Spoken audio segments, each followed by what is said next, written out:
Boa noite, meus irmãos. Desejo que a paz do nosso Mestre esteja nos nossos corações nessa noite de muita luz, né? De reflexão. Então, para quem se sentir à vontade, quiser fechar os olhos para que possamos fazer uma pequena prece antes de iniciar. Meu nome é Mara, eu sou tarefeira aqui da casa, tá? E é com muito amor e carinho que aqui estou com vocês. Então, assim, sentindo essa paz do Cristo a nos envolver, a nos embalar, vamos agradecendo ao Pai da vida por mais esse dia de vida, por sermos os escolhidos dessa noite e estarmos aqui reunidos em nome do Cristo. E dessa forma, já vamos sentindo a presença do nosso anjo guardião, esse amigo querido que está conosco em todos os momentos. Ele nos intui, nos protege, e nós agradecemos a esse amigo querido. E assim já vamos sentindo a presença dos demais irmãos espirituais que estão presentes nessa noite, aqueles que são os encarregados dessa casa bendita, a cúpula espiritual desta casa. Vamos agradecendo esses irmãos carinhosamente. Também nos ligando ao mentor espiritual dessa casa, o incansável trabalhador do Cristo, Edgar Armon. Agradecendo a todos os voluntários, encarnados e desencarnados, que fazem possível essa noite de reflexão, de aprendizado. E com toda certeza, vamos nos deixando inundar pela luz de Ismael, anjo escolhido pelo nosso Mestre Jesus, para ser o propagador do Evangelho aqui nessa pátria bendita. Que Ele possa nos auxiliar a também levarmos o Evangelho do Cristo por onde andarmos. E dessa forma vamos sendo conduzidos gentilmente até a nossa mãe espiritual, Maria de Nazaré. E já vamos assim nos sentindo mais sublimados com as energias dessa mãe que nutre por nós um amor imensurável. Ela que adotou a João desde o instante da cruz, a pedido do seu filho Jesus. E assim todos nós temos um pouco de João em nós e podemos sentir esse amparo da nossa mãe, que pega em nossas mãos e nos leva até a presença de seu Filho, nosso Mestre Jesus. E nesse instante, na certeza do Mestre estar conosco, pois foi Ele mesmo que disse que onde houvesse 2 ou mais reunidos em seu nome, ali Ele estaria. Então te agradecemos, Senhor, por estar conosco e queremos dizer da nossa alegria de poder receber o seu Evangelho de luz. Auxiliar-nos, Jesus, a podermos cada vez mais sermos merecedores do seu amor e da sua confiança. E como Tu és o caminho, a verdade e a vida, Jesus querido, nos leve até o nosso Pai. E assim todos nós vamos sendo conduzidos até a presença de Deus. E Te agradecemos, Senhor, por mais esse dia de vida, por mais essa encarnação, por todas as vidas que já tivemos e que ainda teremos, pois sabemos que estamos sob o Seu amor incondicional. Pai nosso que estais nos céus, santificado seja o vosso nome. Venha a nós o vosso reino, seja feita a vossa vontade, assim na terra como nos céus. O pão nosso de cada dia dá-nos hoje. Perdoai, Senhor, as nossas dívidas, assim como perdoamos os nossos devedores. E não nos deixe cair em tentação, e livra-nos, Pai, de todo mal, pois é vosso reino, o poder e a glória para todo sempre. Que assim seja, graças a Deus e graças a Jesus. Meus queridos, estou muito feliz de estar aqui mais uma vez. Agradeço a diretoria da casa, pela confiança. E eu tenho aprendido bastante, assim, fazendo reflexões, sobre os temas que nos são oferecidos. E essa semana nos foi oferecido o tema da parábola que Jesus contou, né, da ovelha perdida. E aí eu analisando muitos conteúdos pela internet, né, lendo alguns livros, eu trouxe o resultado das minhas reflexões. Espero que eu possa acrescentar na nossa noite. Então, meus queridos, essa parábola, ela está anotada em Mateus e em Lucas. Em Mateus, ela está no capítulo 18, versículo 12 a 14. E em Lucas, no capítulo 15, do versículo 3 ao 17. E eu gostaria de fazer um convite para vocês, que eu recebi esse convite também quando eu estudei. E eu nunca havia analisado assim os nossos queridos evangelistas, como eles são diferentes na forma como eles nos apresentaram Jesus. Então eu achei assim muito interessante e eu vou compartilhar com vocês. Eu vou começar por Mateus. Olha que interessante. Mateus, quando fez as suas anotações, ele tinha um público-alvo, ele tinha um foco. E qual era a preocupação de Mateus? Mateus queria apresentar Jesus para os judeus. Essa era a preocupação dele. E Mateus sabia que os judeus conheciam o Antigo Testamento, as Escrituras Sagradas. Então Mateus ele vem trazendo essas anotações dele e vem trazendo essa ideia de ligar o novo com o velho. Então ele liga o Antigo Testamento com o Novo, com o Cristo que veio até nós. Tanto que em muitos relatos de Mateus, no seu evangelho, ele concluía dizendo assim: e isso aconteceu para que se cumprisse a profecia X ou a profecia Y. Ele sempre jogava assim que era para fazer essa ligação.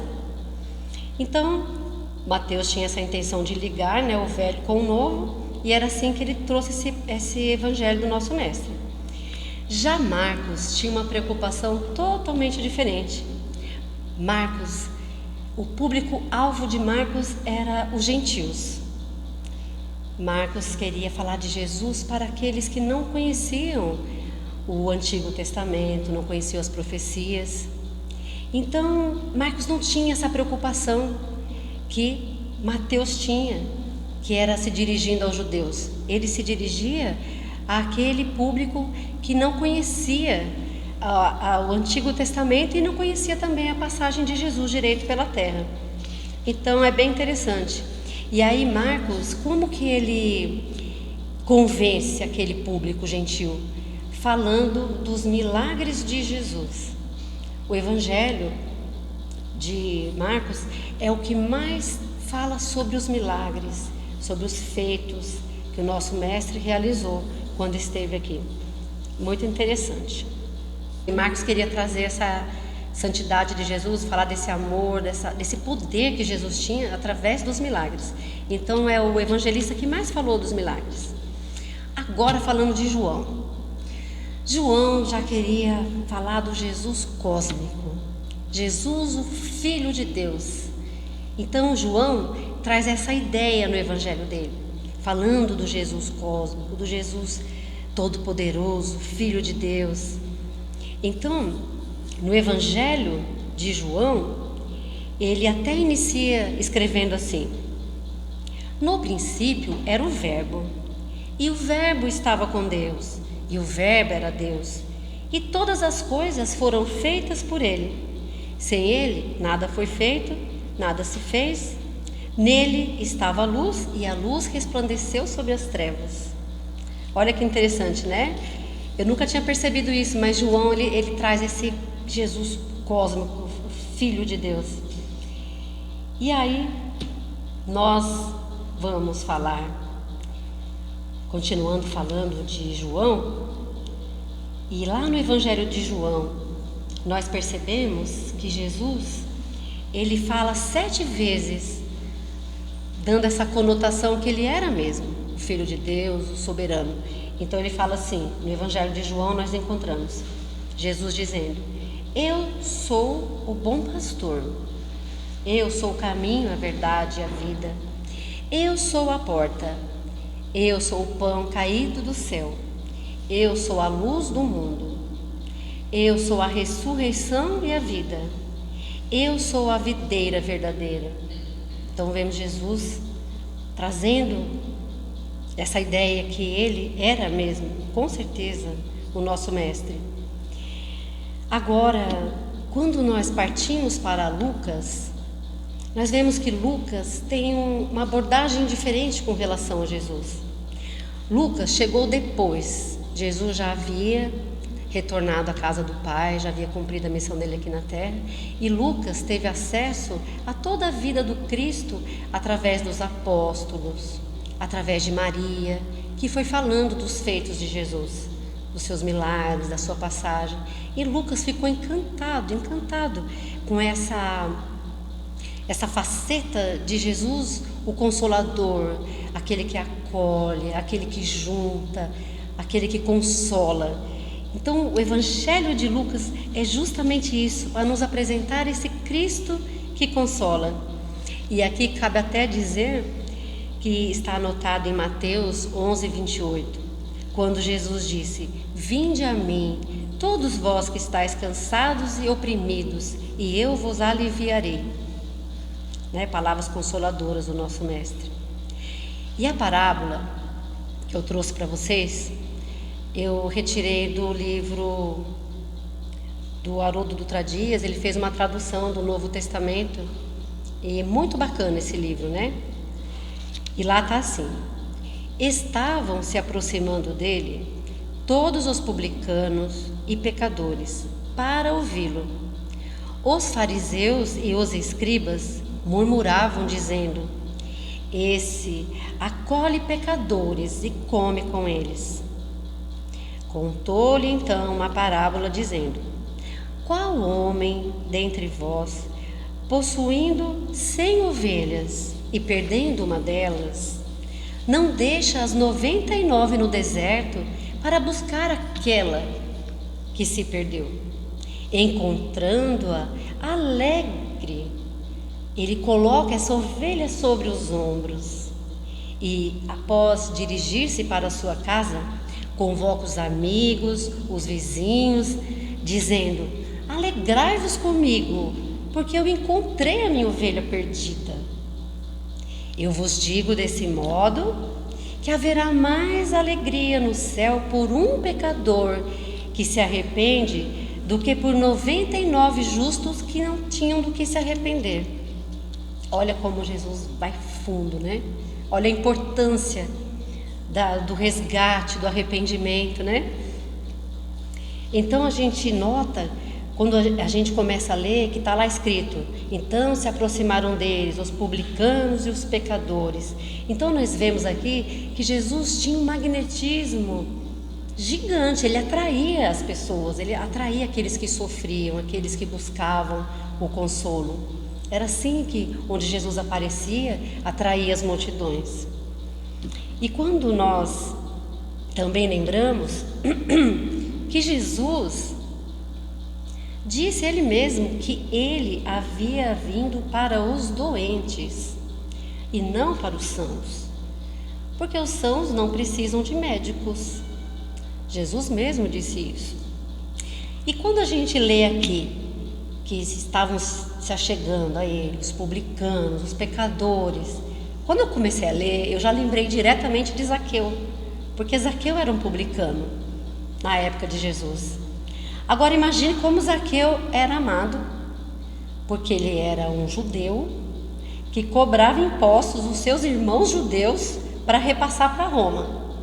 Então, imaginem a situação de Zaqueu. Mas o que acontece? Zaqueu, numa bela tarde, sabendo que Jesus passaria, subiu numa árvore, porque ele era pequeno, ele não ia conseguir ver Jesus no meio da multidão. Então ele subiu nessa árvore para ver Jesus, e quando Jesus passa, Jesus olha e vê Zaqueu. Então, quem é Zaqueu a não ser uma ovelha que estava perdida e que Jesus resgatou naquele momento, através do seu amor? E os escribas e os fariseus diziam assim: esse homem come com os pecadores. E Jesus comia mesmo com os pecadores.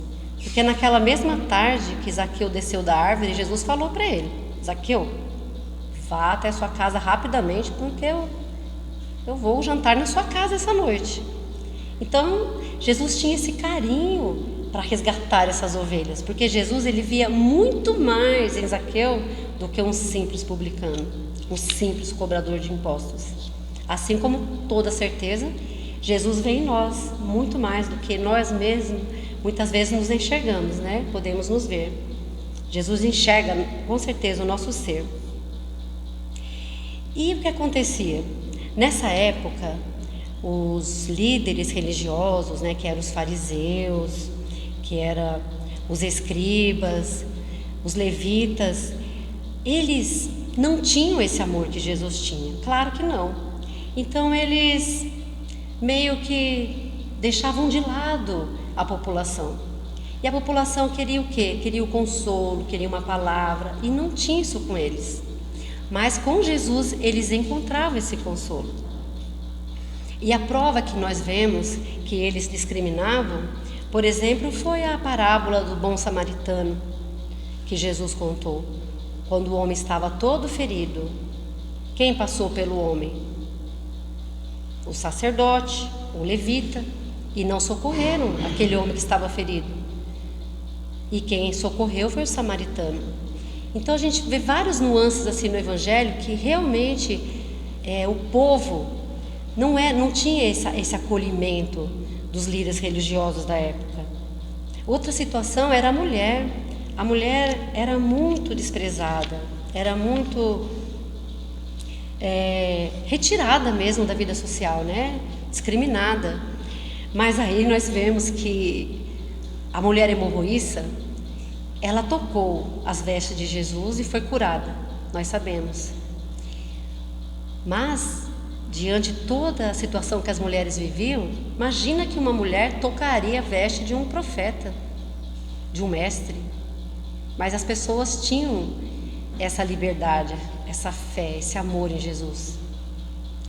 Maria Madalena também foi a única que foi lá, lavou os pés de Jesus com suas lágrimas, secou com seus cabelos. Essa cena é muito emocionante, né?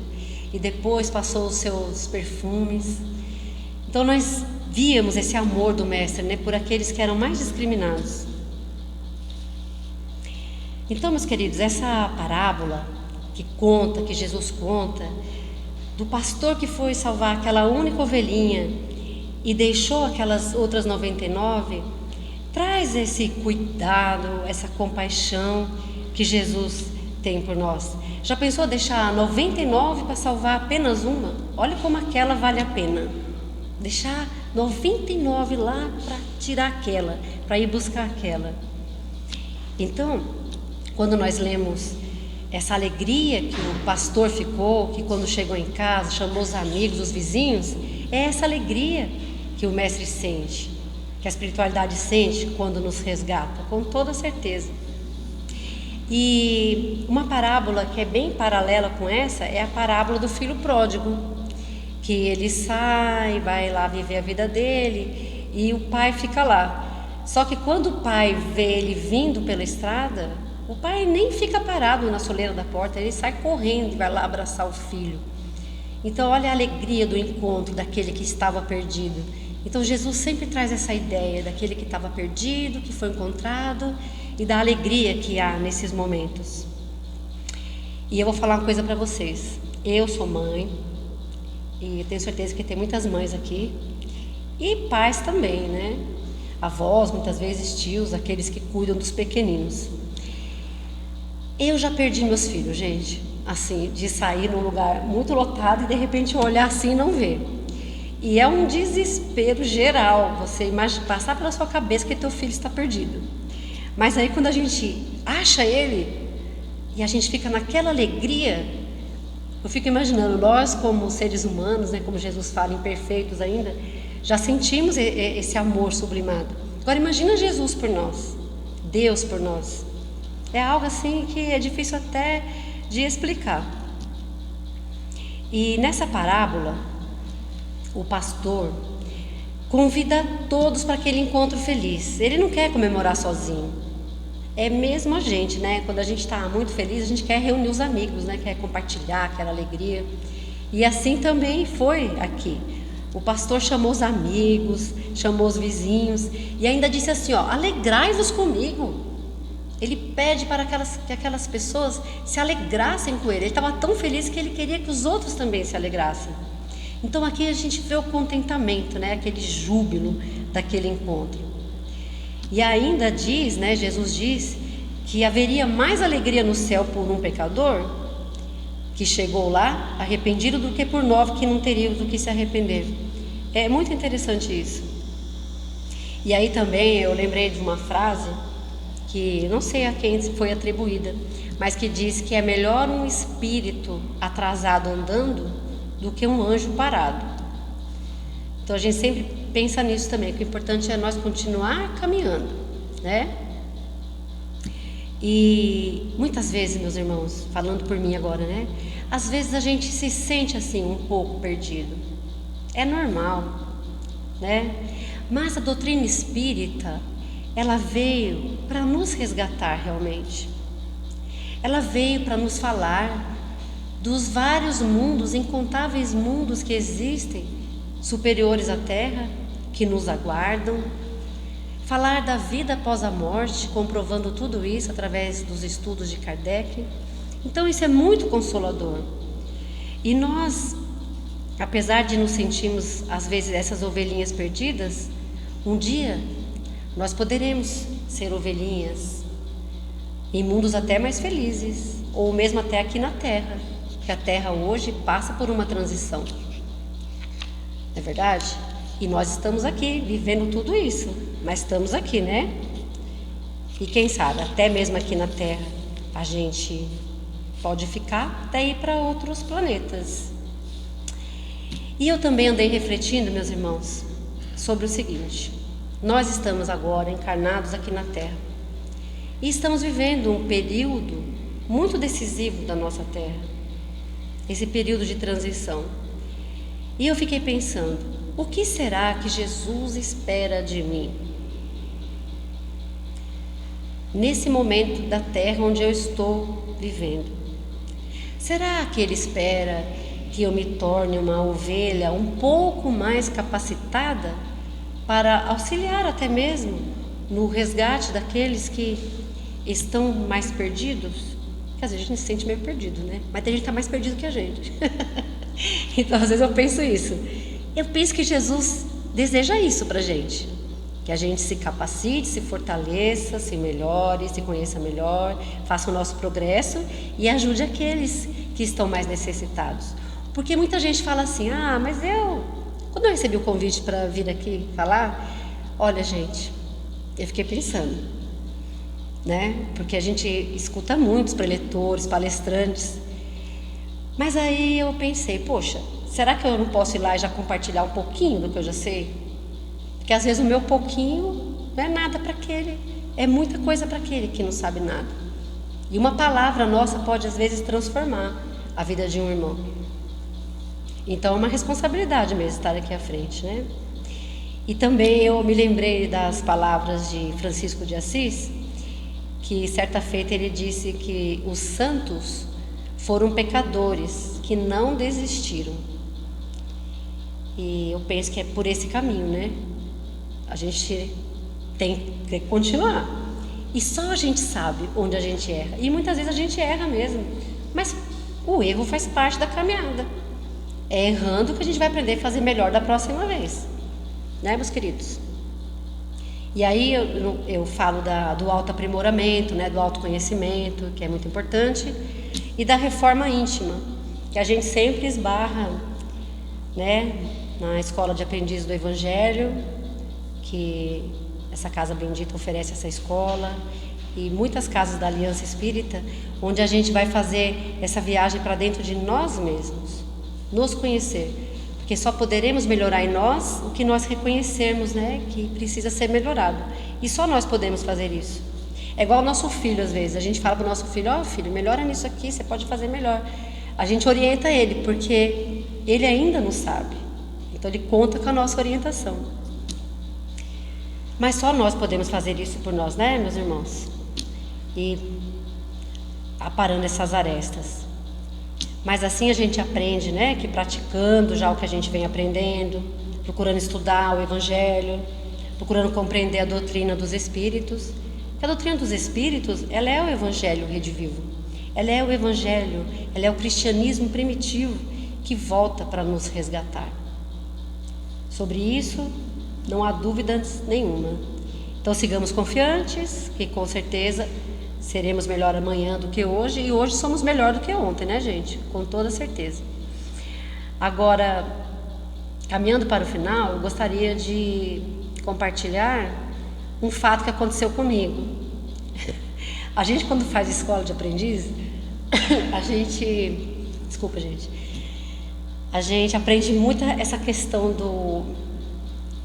do auto se observar. Porque às vezes a gente está no automático aqui na Terra, de encarnado.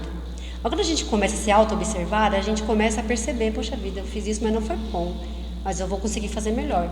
Mas a gente só consegue fazer isso através da reforma íntima. E eu levei muito isso para a minha vida cotidiana. Aí eu fui para a praia com as crianças.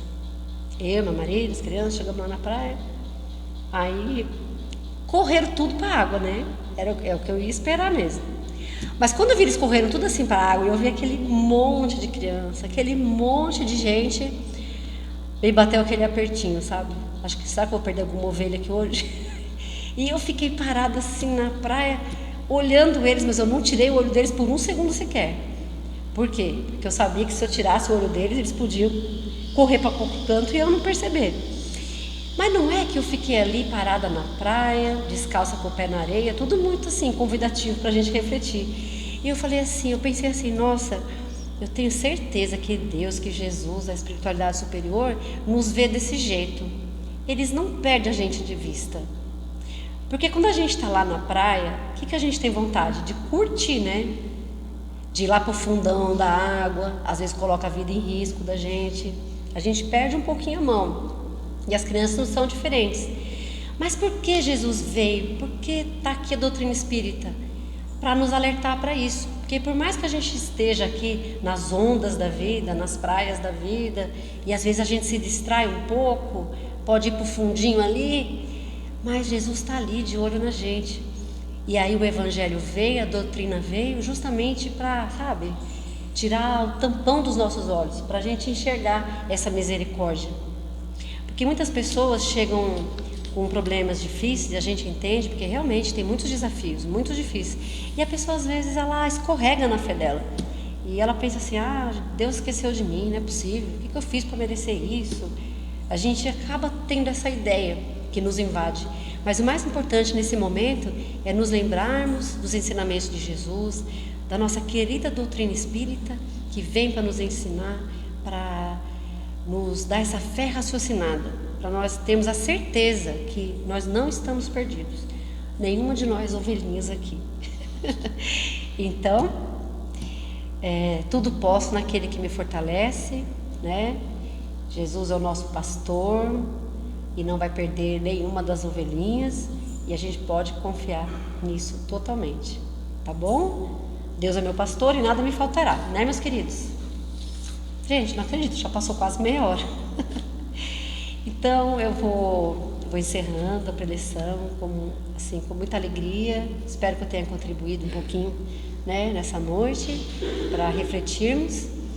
E eu convido a todos mais uma vez a nos recolher um pouquinho, porque nesse instante estamos aqui cercados dos nossos amigos espirituais, desses mentores da casa, dos nossos mentores individuais, amigos que jamais, jamais nos abandonam.